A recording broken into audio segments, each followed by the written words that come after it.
So I think if you look at like how you sell software in general, it doesn't matter if it's B2B or B2C, there's like two traditional approaches. There's like the sales-led approach and the self-service approach, and not every product fits this each one of those scenarios. What in the last, I would say, year or two, we started to see more and more, and that's what we adopted is a middle ground or somewhere in between.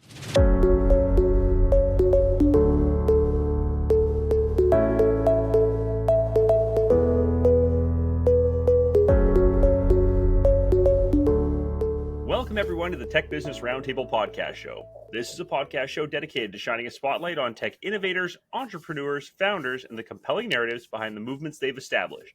I'm your host, Ryan Davies. I'm hosting today's discussion from product to profit, mastering product-led sales with Yoav Einav. Yoav, thanks so much for being here today. Thanks, Ryan, for having me. Great having everyone on board.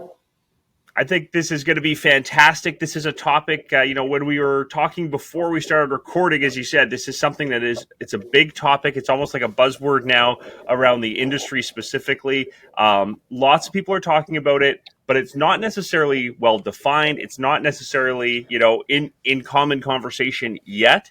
So we want to make sure that we kind of define a little bit more for people, and who better than you to have us help with that task today. A little bit about Yoav for our audience. He is the CEO and co-founder of Guide and is a results-oriented, excellent analytical, skilled CEO with both product management and software development, 13 years of strategic hands-on experience in cloud, networking, storage, big data, virtualization, you name it, has an MBA and a Bachelor of Science in Computer Science, and the ability to really balance the needs of technical product development with business growth. And that's exactly kind of what we're looking for here.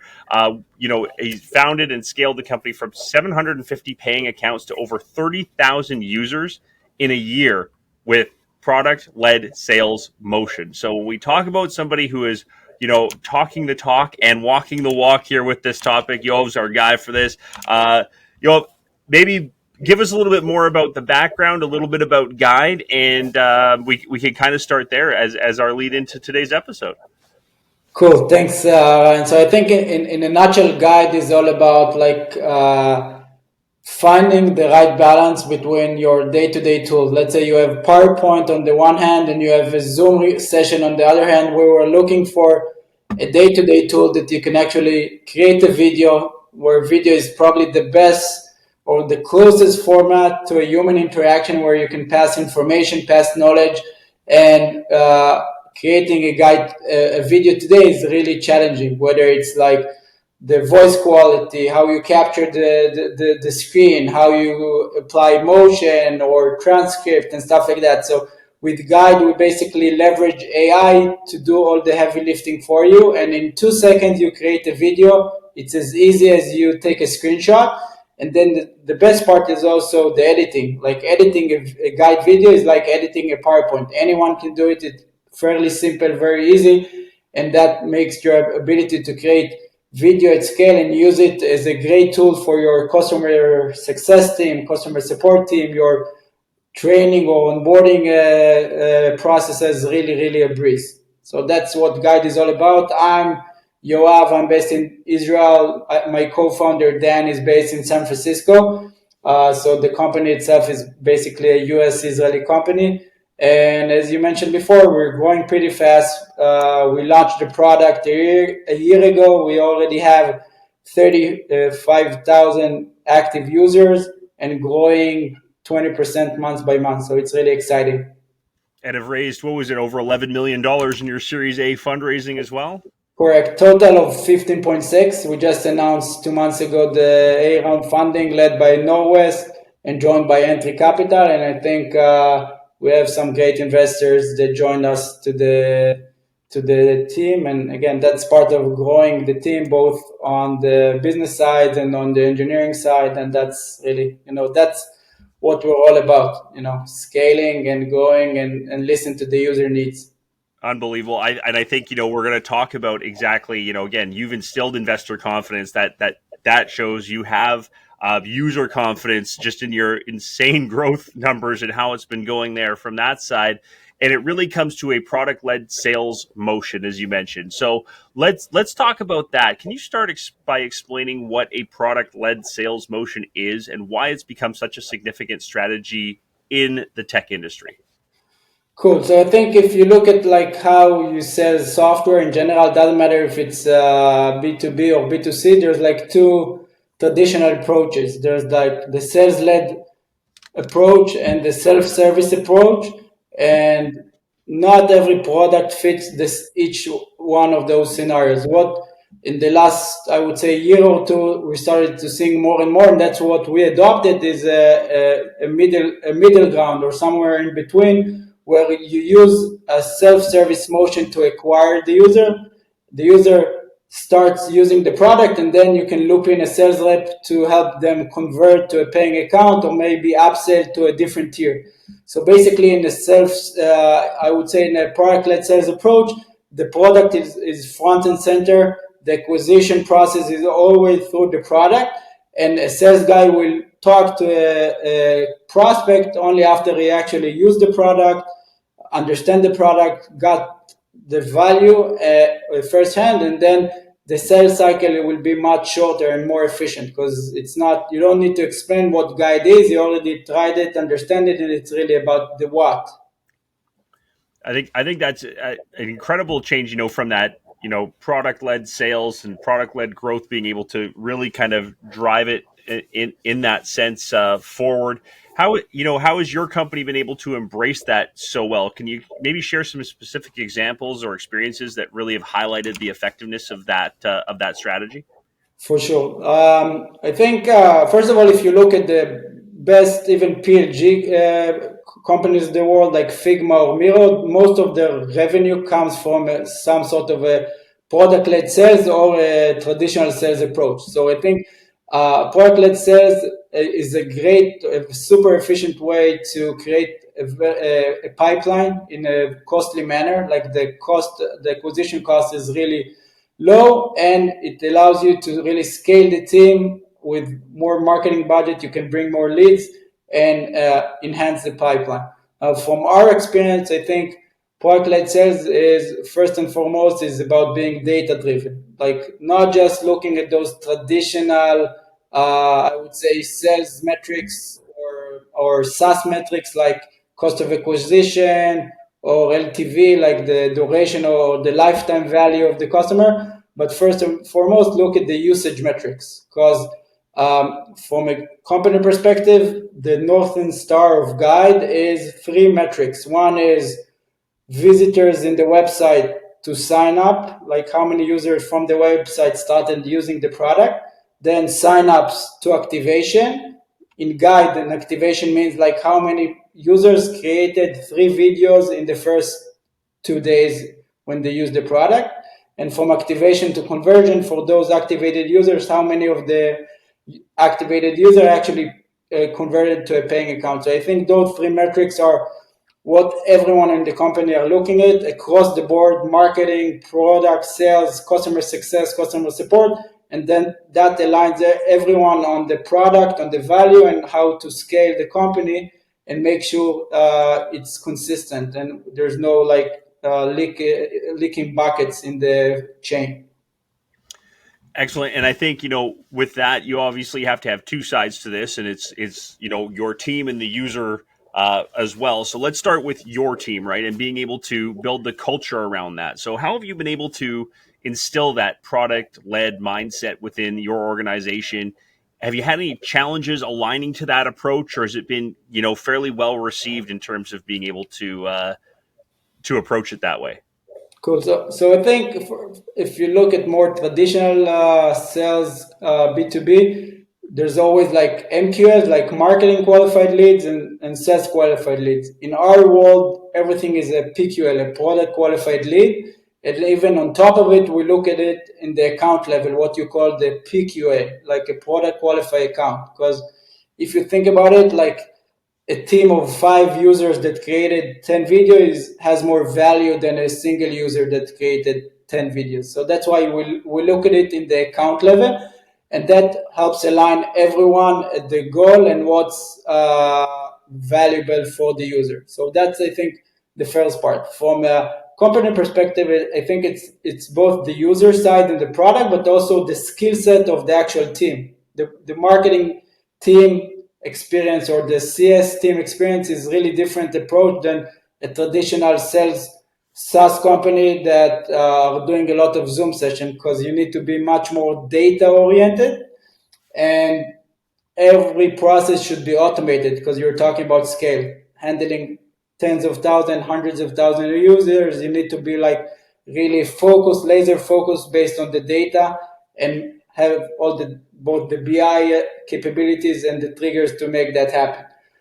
I think in terms of issues that you can probably see in the processes is sometimes you feel that the self-service approach kind of cannibalize the enterprise sales for the sales team, and that's where I think people that are part of the process starting to see how the self-service approach help shortening the sales cycle and making both the sales cycle and the time to close the deal and also the upsell opportunities much more efficient, because as opposed to reaching a cold reach out on LinkedIn and explaining someone what's guide, what's the value, you actually reach out to someone that already used the product. So I think the sales cycle is really shorter, and that's, I would say, probably the biggest value to drive revenue and scale the team.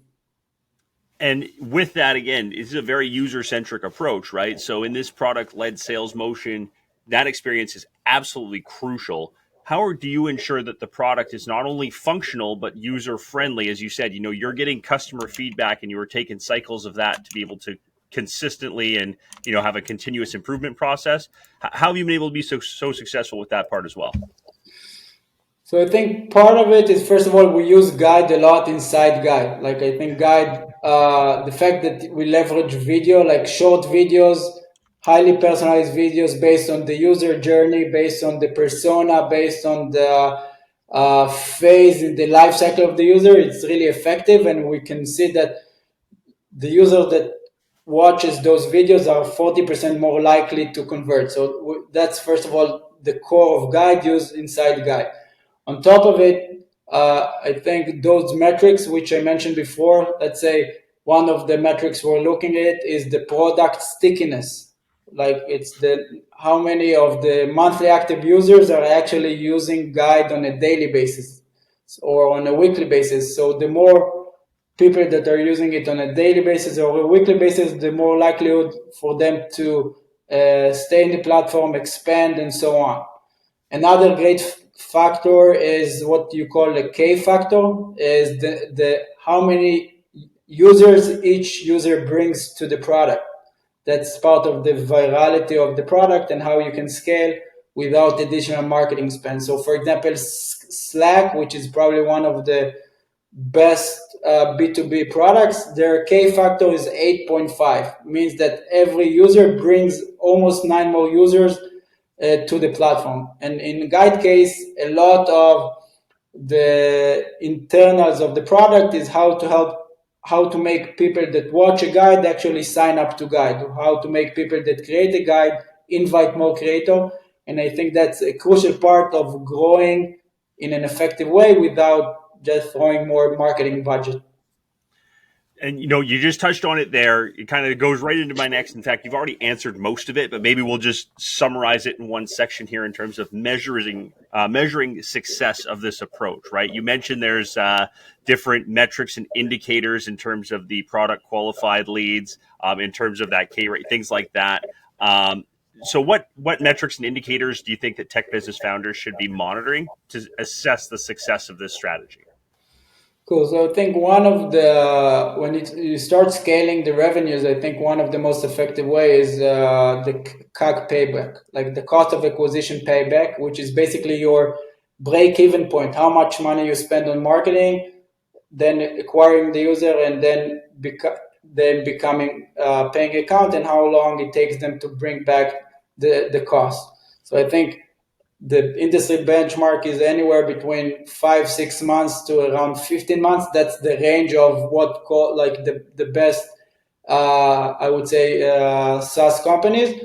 But as as you lower the bar, the more effective you are. So I think that's one of them is one measurement, and in general, I think that the more you can track and attribute the marketing sources, the marketing campaign, and be able to really measure the LTV and CAC and all those metrics per campaign, the more scalable you can, or more, I would say, educated decision you can make on how to spend your marketing budget to acquire more users and apply your marketing strategy, whether you want to invest in TikTok or YouTube or Twitter or SEO or affiliate marketing. It really doesn't matter, whatever works for each product and its domain. And so scaling again, you did rapid scaling here, obviously, in terms of being able to implement this. And I think, correct me if I'm wrong, you started this early in your process. This was kind of always your strategy behind Guide, was being able to do this. So it was able to move with the scaling. For tech founders looking to implement this strategy as they grow their business, what advice do you have for them on this? Because I think there's a lot, again, as you mentioned, they have traditional sales methods, traditional B2B approaches. And, they're probably, again, they've heard about this. They're now listening to you talk about this and going, this is where we need to go next. How do you make that change for them? Any advice that you have? Yeah, I think it's at the end of the day, it's a combination of the skill set of the team. You need like a team that is all about product led sales and growth. Because if they look at more traditional tactics of cold reach out, it won't be a great fit. Same goes for marketing. It's like different marketing people, different marketing skills. So I think first of all is how you build the team. Second of all is the KPIs around the company that we've mentioned before, to make sure everyone are aligned, like product, marketing, CS. Anyone in the chain can impact the basic KPIs, and you need everyone to look at the same direction. And I think the crucial part is building the right data infrastructure, BI tools, so you can really make those decisions and attribute the right investment to the right feature or right marketing campaign. So I think like the data infrastructure, building the team are probably the two core elements of making it right at the early stage. And then, there's a lot of iteration and testing and improvement over time. It's not like one point in time, but you need to continuously measure it and improve it again and again and again. So would you say that's kind of the common mistakes that you would see for people looking to implement this, is A, either the wrong team, or B, just that wrong change management process where they're not continuously, they try it once or twice and go, yeah, this isn't for us, is kind of those are your most common mistakes, or are there other ones that you see that take place? So I think first of all, focus is important. Like Right. you need to, if you want to try one approach, doesn't matter which one, you should keep doing it for at least 3 6 months before you start changing it. If you're trying to do both or three of those in parallel, you'll end up failing. Another approach, I think that, or another key element is talk to your users, because I think in many product-led sales or product-led growth teams, they're heavily basing their decision on data, which is great, but there's no, I would say, alternative to still talking to your users, jumping on a Zoom call, interview them, and you'll get a lot of valuable insights from them that you can't really get from the data itself. Just as a few examples, I talked with a few of our customers, and they explained to us how do they justify the buying guide internally, what's their KPIs, how do they measure ROI. Like, for example, if I can tell a VP support that with the video he can reduce 20% of their support tickets, that's a huge saving, right, in headcount. If you can tell a VPCS he can handle 10x more accounts with the same headcount, that's a great improvement. So I think that's something that you can learn mostly from talking to your user. It's not it's not in the data, and that's also we leverage those data points and ROI in the customer stories we have in our website. So anyone that can go to guide.com can actually check out those stories and see how you can actually leverage and quantify the ROI, the return on investment using the product. Incredible. I think again that's great with that. Again, what's in it for your users, what's in it for for them to be able to really again quantify it for them, define customer success for them, not just for you, but for them, and show them how to bring this all forward. And you mentioned, guide guidde.com has a lot of that information. Make sure you're going there and checking that out. But before we send everybody there and talk a little bit more about Guide as well, we're teed up for it. I mean, Guide's perfect for this question in terms of the role that technology plays in enhancing a product-led sales strategy. Tell us a bit about that as well. Specific tools or technologies that you find particularly effective to help support it. And I know Guide's definitely one of those, right? Yeah. I think there's probably a bunch of them. Maybe I'll go over like at least three of them. One of them is like how to implement your pricing strategy. One of the things that you do on the go and you need to do a lot of iteration and testing is your pricing strategy. What makes people pay? How much are they willing to pay? And what will make them maybe go up tier? And I think one of those is the infrastructure. We've put in place an infrastructure that allows the business side to iterate and test out different strategies, different plans, different pricing without talking to the engineering team. So it's really dynamic. So I think that's really important, especially in the early days, but also when you mature and you need to do more advanced A/B testing. That's one aspect. I think second aspect is leverage AI and LLM like OpenAI and other options in your support channels. I think today in Guide we have a mix of Guide and intercom chat that allows us to offload almost 60% of the support questions in the chat, in the tickets using AI, and that allows you again to scale without recruiting more and more people and provide the users an instant response to a question. So you ask a question, you get a response, and you continue doing what you need to do without waiting for a support rep. And the third part is probably like using some sort of a data warehouse with a segment to get a 360 view of the customer, because the customer has his usage metrics in the product. He has his support question on the chat or in the support system. He has different activity, open rate of emails, and his action on Stripe. So the fact you can aggregate like 10, 15, 20 different sources to a one view, and then you can really understand the user behavior, churn risk, conversion probability, like all of those questions in one dashboard. Perfect. I think that's a great summary here. Now we're going to kind of sum up on two final points here. I always like to ask, about that crystal ball question looking ahead.